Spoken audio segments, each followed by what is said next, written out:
Welcome to Hard Talk with me, Zeinab Badawi. The National Assembly in Pakistan has been dissolved ahead of the general election in late July. Well, just as eyes were turned on him when he was a top international cricket star, much attention is focused on Imran Khan, who abandoned sport for the far less gentlemanly arena of Pakistani politics. He established his own party, the Pakistan Tehreek-e-Insaf, the PTI, or Movement for Justice Party, more than 20 years ago. He says he wants to create a new Pakistan.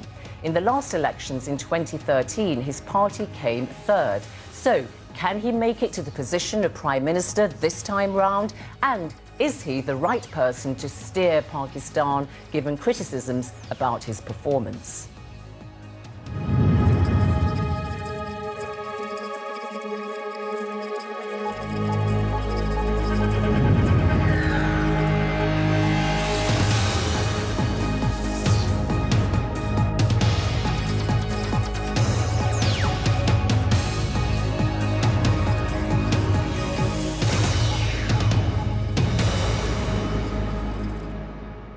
Imran Khan in Islamabad, welcome to Hard Talk. What makes you believe you have the expertise and experience to run a country as complex, populous and diverse as Pakistan?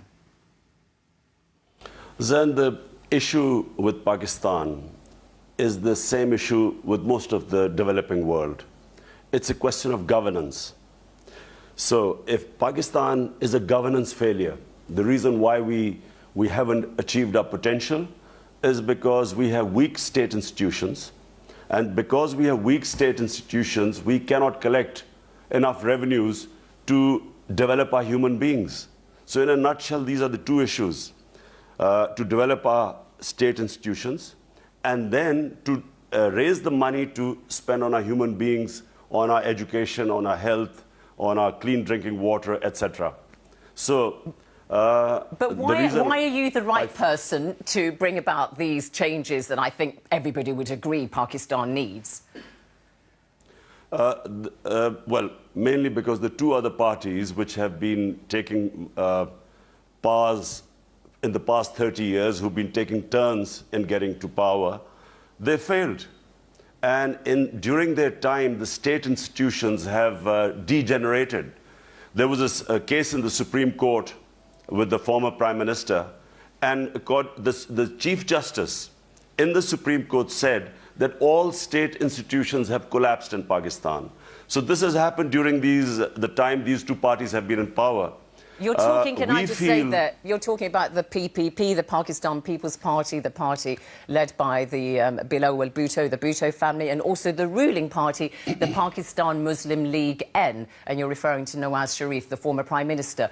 But look, they may have been discredited in your eyes, but nevertheless, in order for you to do better than these two parties in the election, a March National Gallup poll puts your party, the PTI, at 24% and the ruling PMLN at 36%. So you've got a huge mountain to climb to do better. Then these surveys are quite misleading. I mean, if you look at the election which David Cameron contested in England, they were supposed to be level with the Labour Party, and there was a landslide victory. So this is a spot. This is what might have been the survey at the time. But when the election time comes and when parties come up with their manifestos and when the electorate has to make up its mind, that's really when the swing takes place. And we believe that this is the time that my party, Tehreek-e-Insaf, I feel that this is the time PTI is going to win the election in a landslide. But really, I mean, I have to put it to you, you say, oh, well, you can always dismiss polls, but for example, let's take the state of Punjab, the biggest in Pakistan. You can't really win a national election unless you carry Punjab with you. It has around 100 million people living there, about half the population of Pakistan. It's held by the ruling PMLN. In February, your party lost badly by a considerable margin in a by-election, only in February. It does not bode well for you, Imran Khan. Then, in by-elections in Pakistan, if you look at our history, always the party in power wins the by-elections. when PMLN was in the opposition between 2002 and 2007, they lost all the by-elections to PMLQ but won the general election. And same with the People's Party. When that was in power between 2008 and 2013, they won most of the by-elections. So by-election is not a good indicator, but it is the rising popularity of a party as you get close to the elections, which party is on the ascendant. And I think if you look at the polls, if you go back a year ago, PTI was much further down, and now it is going up. And if you take a poll right now, it's probably level with the PMLN. All right. Listen, you've positioned yourself very much as an outsider, launching a war against a system that you say is corrupt and unjust. You say, I want to create a new Pakistan. But what is new and different about your policies? Because they sound quite similar to some of the things that the other parties are saying. You know, food, shelter and clothing is the slogan for the PPP. You say something similar. So what's new and different about you? Well, the policies of the two main parties have enriched the rich and impoverished the poor. So the gap between the rich and poor in the last 30 years has increased. At the moment, we have a tiny rich island of rich people, and we have a sea of poor people. The difference is getting bigger because of the policies. So how are we going to be different? I again repeat that we are the only party that can build state institutions. For instance, the most difficult institution to build is the police. Now in KP, in the province, Pakhtunkhwa is the province which our party has been in power for 5 years. Every survey says that the best police is right now in KP. Reason being that we have made it, we have isolated it from political pressure, brought in merit, and as a result, the professionalism of the police has gone up, and the police that was most hit by the Taliban in 2013, almost 1,000 police had been killed by the Taliban, and it was devastated. Today, it is the best police force. But crime has come down, terrorism has come down. So I'm just saying that parties that destroy institutions, history tells us they can never build the same institutions again. You bring up your record in the province of Khyber Pakhtunkhwa, KP for short, which your party, the PTI, has held for the last 5 years. Let me tell you what Khurshid Shah, an opposition member in the National Assembly, has said about your record there. PTI chief Imran Khan had a chance to implement his agenda during their rule in KP, but he missed a big chance. Khan talks about creating 10 million jobs in the province, but he's not even been able to create 5,000 jobs during his tenure. Fair point? One indication.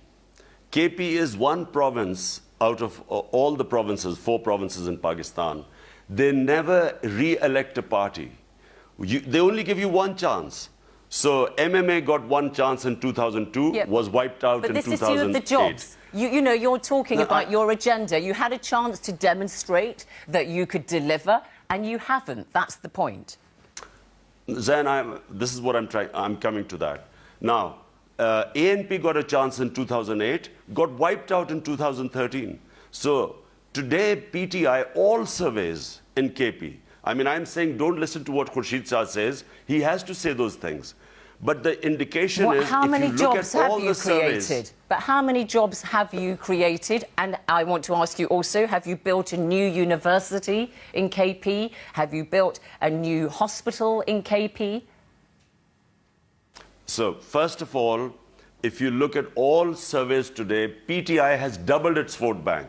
So clearly what PTI manifesto, it must have fulfilled its promises in the manifestos. Otherwise, the people would not be saying that they will again vote for PTI. So that's number one indicator, rather than what the opposition is saying. In all the main fields, human development, education, KP is ahead of all the provinces. In health, recent survey, Herald survey, KP is ahead of other provinces. In local government, it has the best local government system. Law and order, police, it is the number one.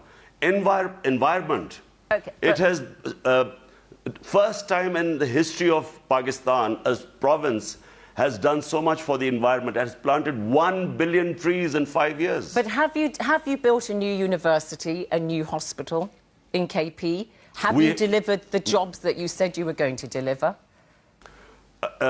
Poverty in KP has been halved. Remember now, first of all, Zain, you must understand, KP was the province most hard hit by the war on terror. Sure. It was devastated. 70% of industry was closed. I'll just give an indication so people know what we were up against. In 2013, in all the three provinces, the bigger provinces, the total number of major terrorist attacks were 99, all put together. In just KP and FATA, adjoining FATA, there were 200 terrorist attacks. KP was devastated. 70% of industry was closed. So people were sheltering in Islamabad. You've talked about... I'm sorry to interrupt you. You've talked about the security situation. I was trying to ask you about your social policy record there. Look, you've talked a lot now about poverty and inequality, and I have to put it to you, Imran Khan, that you yourself may say things on the campaign trail like this: a civilized society is not known by how many big houses are constructed, but how people in the slums live. Yet you live in a beautiful villa in the hills overlooking Islamabad, which is worth some several million US dollars. And that kind of jars with your message, doesn't it? Look, Zain, in whatever house I live, if it's my legitimate earning, my tax-paid earning, if I live the way I like, that's my business. It doesn't mean that, you know, I cannot have compassion for the people. I mean, remember, I am the biggest. I do the greatest amount of charity work in Pakistan's history. Built one cancer hospital, the biggest charitable institution. Built a second cancer hospital. Remember, 75% of the patients which come to the hospital are treated free, cancer patients. But you don't find it a bit embarrassing? Then the second hospital in Peshawar. Okay. Then a third one we know that you've done Karachi. That. Yeah, but then do a you university. not find it embarrassing that you live in a multi-million-dollar villa and yet you preach about people living in slums? This house was built by me selling my London flat, which I earned during my cricketing days. I sold that and built this house.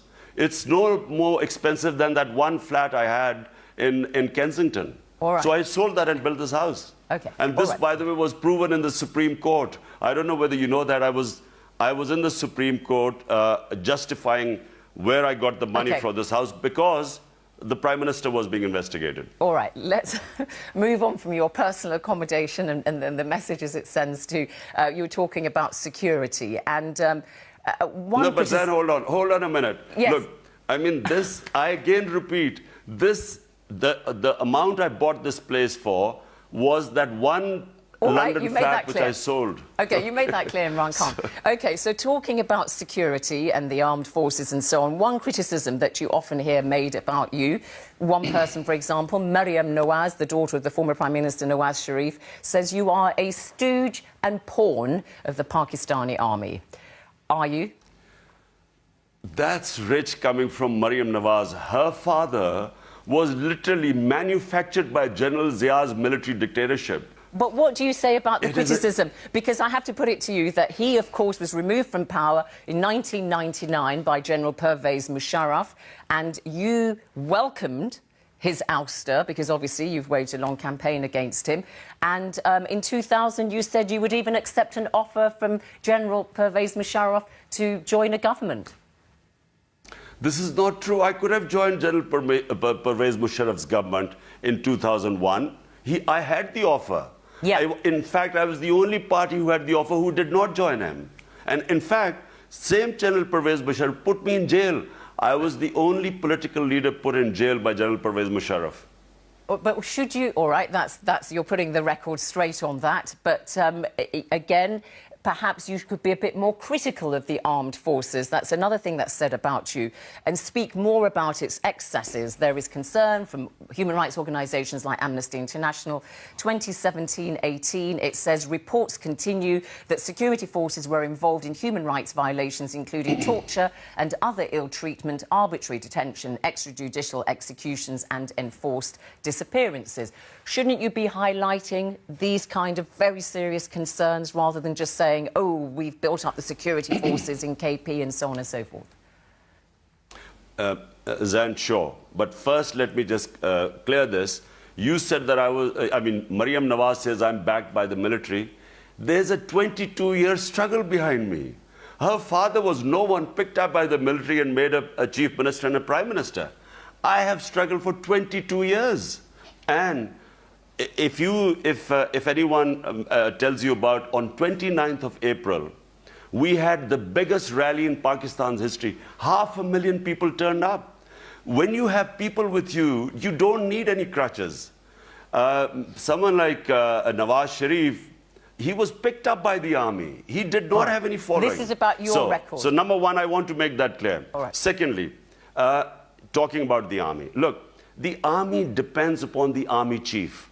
So General Zia's army would be different. General Musharraf's army would be different. General Bajwa, who's the current head of the military, his army is different. So I criticized General Musharraf's army because I was against Pakistan sending its troops into the tribal areas. All right, but you get on with General Bajwa. Because the moment you send your army... OK, you get on with General Bajwa, the current chief of the armed forces. All right, you've made that clear, then, your position on the army. I also want to put another thing that is said about you. But I'll tell you, Zain, why I'm with General... You've made it clear where you stand. But I need to tell you why General Bajwa. Yeah, no, why that's fine. You've made it clear. I was not bringing any criticisms in about General Bajwa or anything like that, just asking you to speak out more about some of the rotten apples in the armed forces and the actions that they carry, according to human rights organisations. Another thing that is said about you... But can I clear this then? Well, just very quickly, Look, I oppose the army being sent to the tribal areas. Why? Because whenever you send army into civilian areas, there will always be human rights violations. How can there not be? The army is not fighting another army. It's in their villages there. There are people, human beings living there. So I oppose the war. What General Bajwa, the reason I think that he's the first army general, army chief, he has categorically stated he stands with Pakistan's democracy. He stands with Pakistan's constitution. And he is trying to clear up the mess created by General Musharraf when he sent the army into the tribal areas. All right, thank you for clarifying that. All right, I want to put to you another thing that he said about you. Bilal Bhutto, for instance, the co-leader of the opposition PPP party, says that you are the estranged brother of the Taliban. Do you admire the Taliban in any shape or form, the Pakistani Taliban? Because, look, Bilal can be excused. He doesn't know what is happening in Pakistan. He's just been parachuted into Pakistan's politics. He doesn't know what's going on the ground. I oppose Pakistan army going into the tribal areas. I did not agree with that. And because of that, I was called pro-Taliban. So it was the George Bush thing. Either you're with us or against us. So if you're anti the war on terror, that means you're pro-terrorist. The tribal areas. So this is as naive and silly as that. All right, but where do you stand on the Taliban, Imran Khan? Because in June 2002, you addressed a workers' convention in Pakistan and said you were very much inspired by the Taliban system of justice and that I will establish the same system in the country after assuming power. Let me explain to you what the Taliban system of justice was. It was what is in the Pashtun tribal areas, what the system of justice is. And what is it? They have a jury. Every village has a jury. They listen to the cases. People get free justice. Poor people have access to justice there. For instance, forget the Taliban. In tribal areas of Pakistan, they have been the most peaceful areas until this war on terror. Reason being, people have access to justice. There's a jury. Every village has a jury. It sits down, it listens to two people, and it dispenses justice. And there were crime-free areas. So but have you changed your mind? Have you changed your mind now, Imran Khan? You said that in 2002, because this is the Pakistan Taliban, the same one who, in 2014, carried out the attack on the school in Peshawar. 145 people killed, nearly all of them children. We know Malala Yousafzai, obviously the Nobel Peace Laureate, also attempted murder by the Pakistan Taliban. This is a group that asked you if you could represent them in talks. You declined and said, no, find your own representatives. But I put it to you, it sounds as though they like you. Zain, for one, in 2002, there were no Pakistani Taliban. So when I talked about it, it was the Afghan Taliban. And one thing they did was that they brought to a war-torn, destroyed Afghanistan by the warlords. If you read a book by Living with the Taliban by Mullah Zaif, he'll tell you they brought justice by bringing in what was the Pashtun system of justice, which is a jury system. They brought peace. So, there were no Pakistani Taliban in 2002. All right. The Pakistani Taliban came out in 2006. So let's get the record straight. Can you talk to them now? And the justice, I'll just complete this. Sure. In Pakhtunkhwa today, in KP today, in police stations, district police stations, we have that justice. We have a jury, and people have free access to justice in district. It's very popular because poor people cannot afford lawyers. And do you talk to the Taliban, the Pakistan Taliban now? Do you think you should do business with them? The situation has changed completely. After the Waziristan operation, the Taliban have been pushed into Afghanistan. So there are actually hardly any militant Taliban left in Pakistan. Actually, we have more danger from ISIS, because ISIS has is on the borders of Pakistan's tribal areas in Afghanistan. So now there is more danger in the future from ISIS. All right. Talking about the terror threats, I just want to touch on America, because there's been concern about some of the anti-American sentiment coming from your party. I give you just one example. Shireen Mazari led a chant recently in Lahore proclaiming anyone who is a friend of the US is a traitor. This is a country, after all, that's given Pakistan over the last 60 years about $67 billion. Admittedly, most of it in military aid, and yet it's been a very generous donor. So what is your position? Just set the record straight. Are you anti-American? Well, first of all, Shireen Mazari has her views. They are always within a political party. There are views ranging from one side to the other. So, you know, every party has that. But let me make it clear. Pakistan has to be friends with America. United States is a superpower. But where most of us felt deeply hurt is when Donald Trump blamed Pakistan for the failure of the United States in Afghanistan. We felt that here was a country being made a scapegoat, a country that had 70,000 people killed fighting the US war. We had over $100 billion lost to the economy because General Musharraf took us into a war which was not our war. I opposed it. And at the end, the humiliation. I mean, to be made scapegoats for their failure in Afghanistan. So are you anti-American? Which was one of the... Are you anti-American now?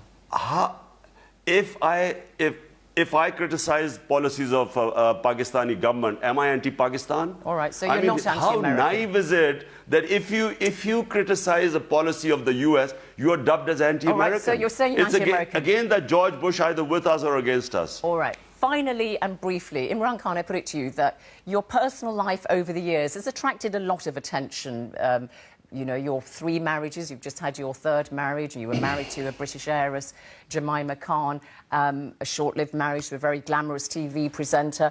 Do you feel that that kind of slightly taints your image as a pious Muslim amongst your followers? Look, our private lives... You know, there are a lot of influences on our lives, a lot of things happening in our personal lives, which result in as has been the situation with me. This is my 3rd marriage. I do not think that has anything to do with the public. Imran Khan in Islamabad, thank you very much indeed for coming on Hard Talk.